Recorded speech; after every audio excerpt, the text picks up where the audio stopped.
Welcome back to Chow Time Pods. Your host, Red. I got a video today from Peas World. Mandatory military service. For women? I mean, we're all for equality, right?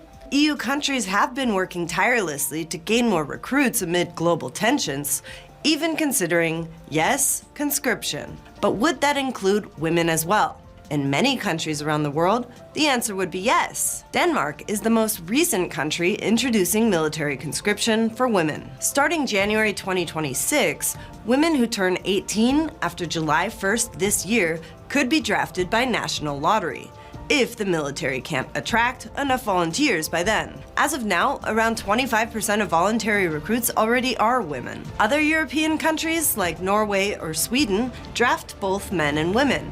However, in Sweden, actual soldiering remains voluntary.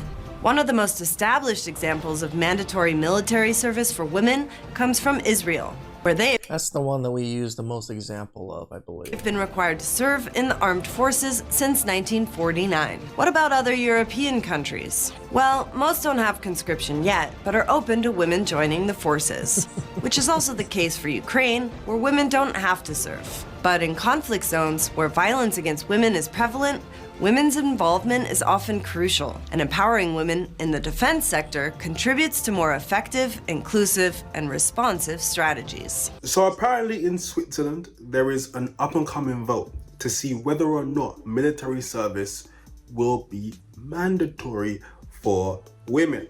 Now, I found this video of a Swiss woman. Is that what they call Swiss? Swiss. Yeah, that sounds I about feel like right. Swiss. I feel like that's it. Swiss. You're a Swiss. You're a Swit. I think they're just called the Swiss. Anyways, I'm gonna put the video up on the screen. They're speaking in a whole different language, but the caption is in English. And the caption reads, "The female rage when me and my mom are arguing with my dad about, the mandatory service." And I read the subtitles to the video, and she's saying what a lot of delusional feminists say. They really think that this is like a gotcha moment. They'll look at you dead in the eye and go,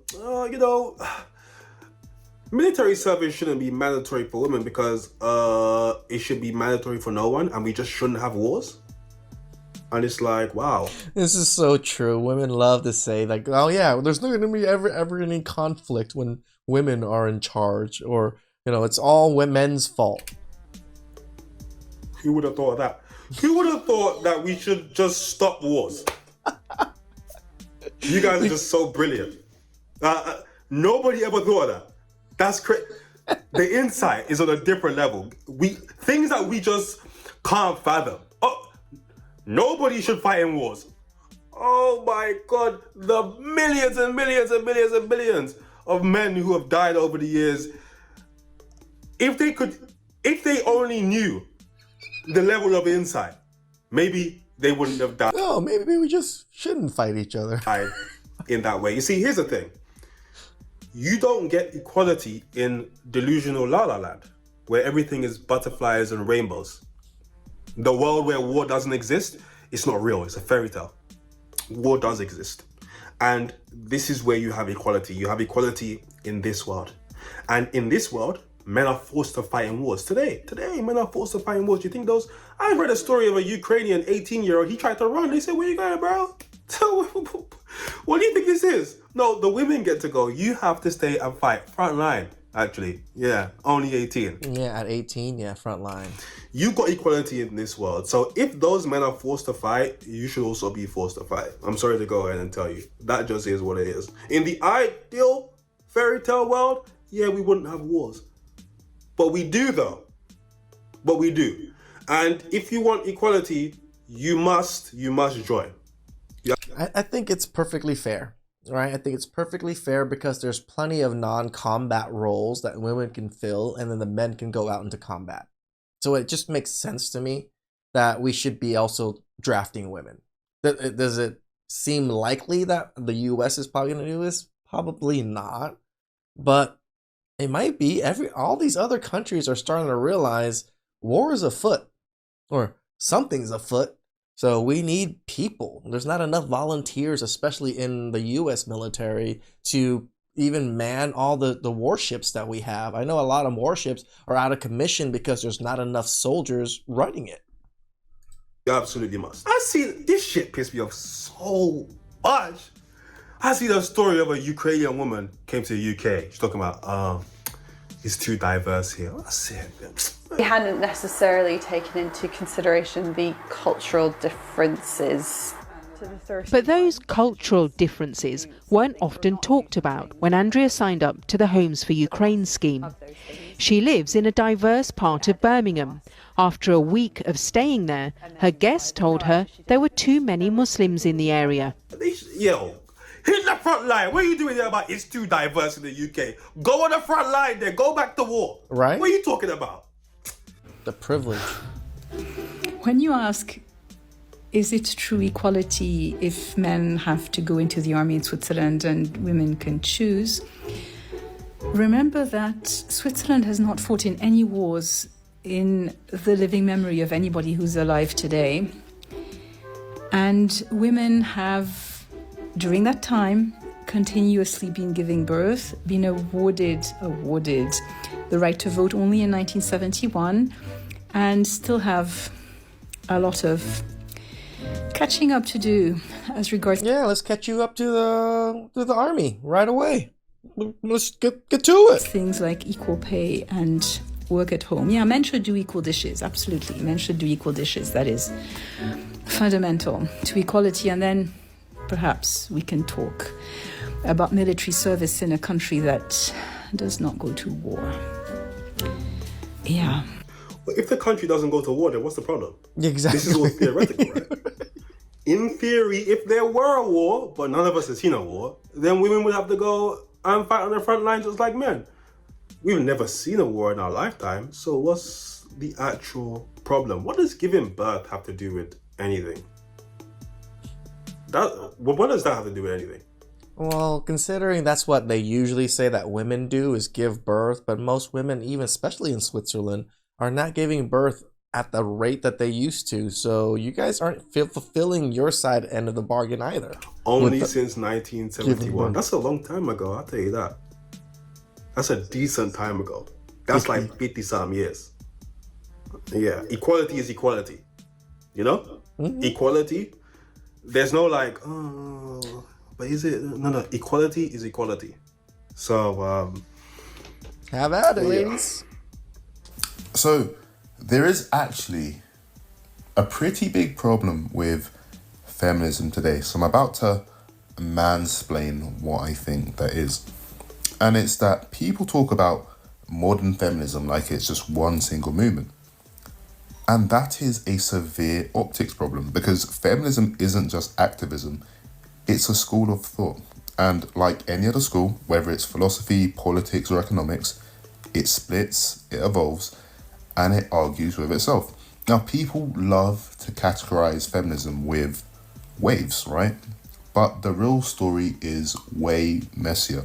In fact, the waves narrative, all it does, right, is help people organize history, but it definitely oversimplifies the present.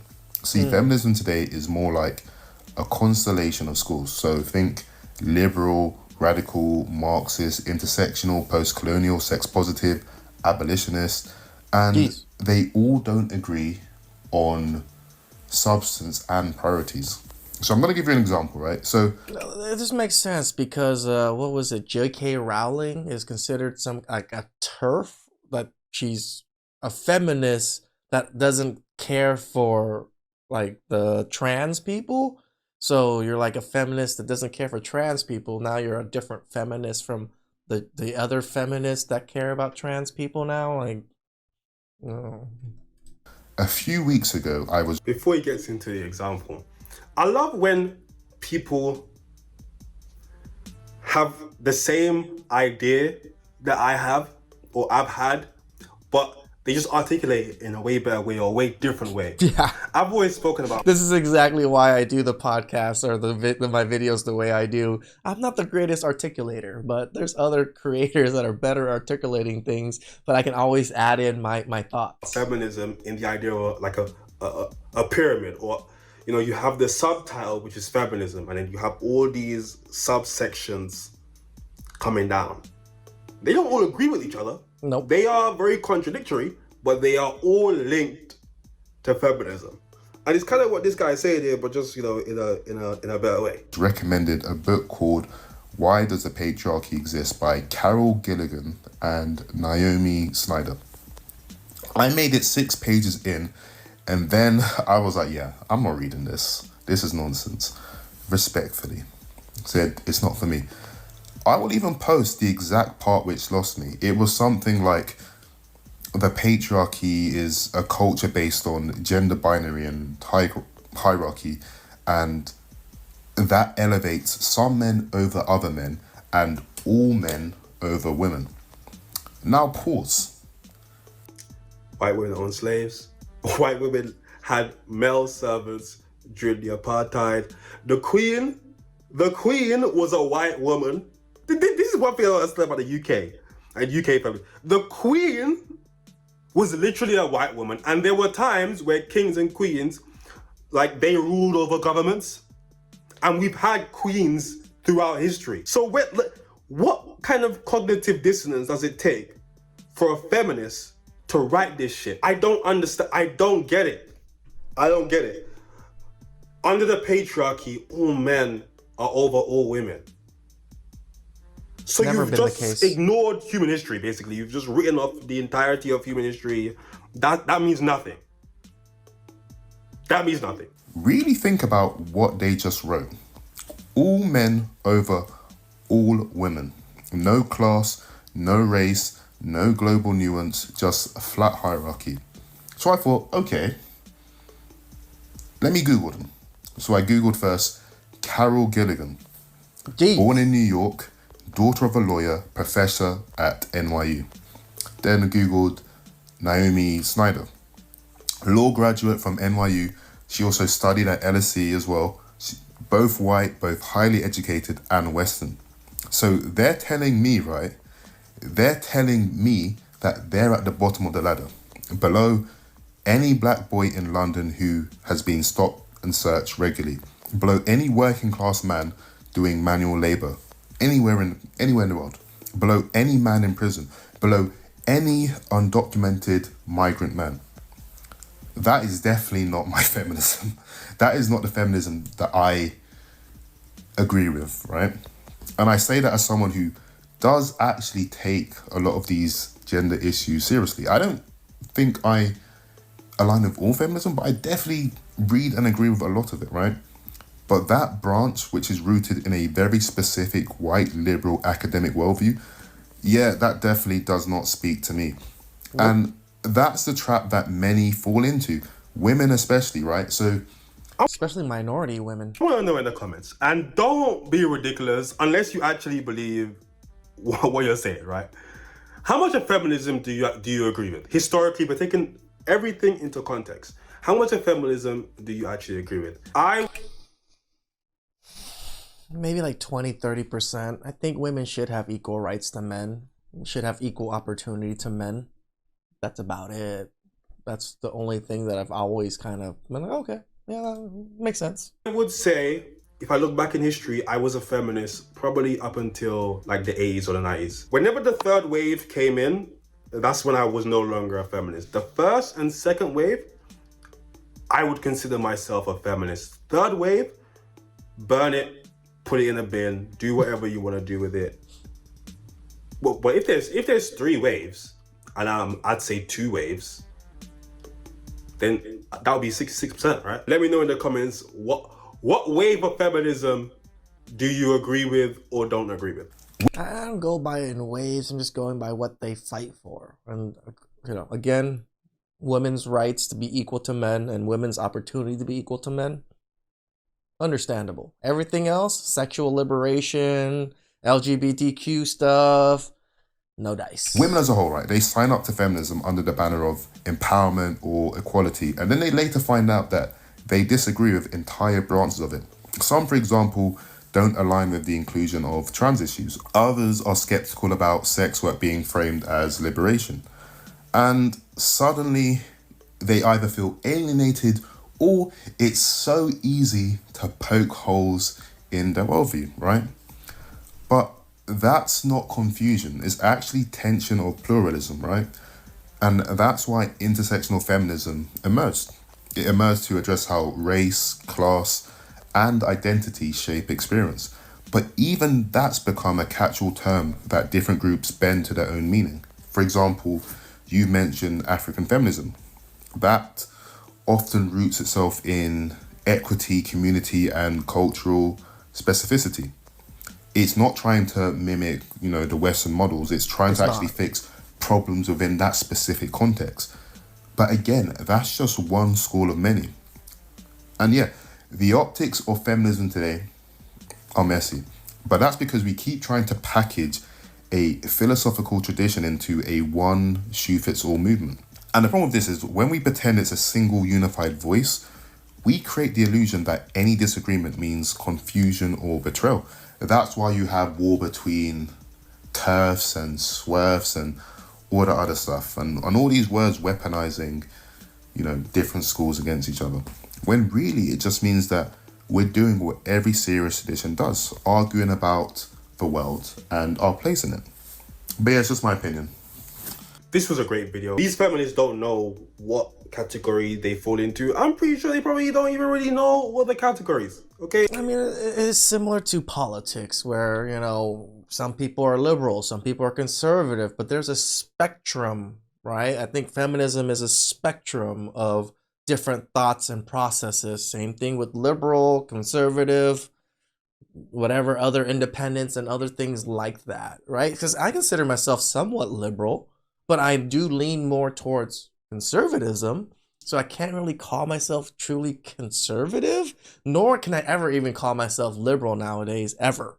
So it's just like that spectrum, but people just see the extremes and that's all they know as, oh, conservatism is this extreme, liberalism is this extreme, feminism is this extreme, red pill is this extreme, right? So it's just never the spectrum of within. I feel like I'm within the more of like the red pill spectrum that is not so to the extreme side of things.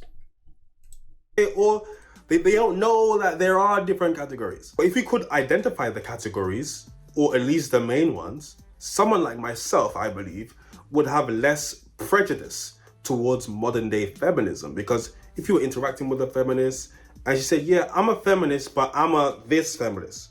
Yeah, I don't agree with like the man-hating side, but this side right here, where we're talking about women's issues and this and that, and in the workplace, blah, blah, blah. Unfortunately, we live in a world where a lot of the feminists are weird and goofed out, and a lot of them don't know how to articulate where they align with feminism. It's not even just the articulation, P. I think it's the sisterhood. Because if you were to the poke hole at feminism itself, it also pokes holes at their side of feminism. So they can't fully agree or disagree amongst each other. Just like in the Whatever podcast, when I watch the Whatever podcast, Brian would ask women, oh, are you a feminist? And a lot of them say, yeah, I'm a feminist. And then we'll give them things that feminism does or whatever it is. And they're like, no, that's not feminism. And it's just like, oh, you don't even see this other side as feminism because it just doesn't fully align with you. So you just discount it as not feminism, even though it's technically part of feminism. And it's like all the people in my comment section, oh, well, you're not supposed to put your financial burdens on your child. Do you think that your child don't know that you're poor? They know. They know. Somebody needs to tell poor people, you're not hiding it from anyone. So before she gets into this video, gets deeper into the video, this is a conversation that I've brought up on this channel, and I believe that it's completely wrong and parents shouldn't disclose their finances to their kids, right? But she brings up a good point. I'm gonna disagree slightly. Like, I think your parents should tell you that, oh, we're struggling, we gotta, save money, we gotta think this way in certain ways because we don't have as much money. I think it's important to kind of tell your kids these things, or at least for them to know, like, why you guys are struggling. Why is your life different than other people's lives? We aren't stupid. We know whether we got it like that or we don't. But I still think they shouldn't know the intricate details. Your child's gonna know, maybe not the we're not intricate rich, details. but they don't need to know how much money you have in your bank account. They don't need to know how much you get paid. They don't need to know that you're on your last dollar. They don't need to know that. Because there's a difference between understanding your situation or being aware of your situation, but then also seeing your parent or your parents struggling and complaining and there's nothing you can do. If you are what you are, but nobody brings it up, nobody speaks about it, you're not going to think anything of it. You're just going to think this is what it is. But if you constantly see your parents, they're arguing and they're struggling, or if you're single mom, she's complaining about money, it's going to make you want to do something in which you have no power to do. Everyone knows you're poor. Okay, I can see that. One thing that I noticed about the working class is there's a delusion in their mind where they convince themselves, oh, people don't know that I'm struggling. People don't know that I'm average earner. Yeah, people think I got it together. You get up and go to work every day, 365 days a year.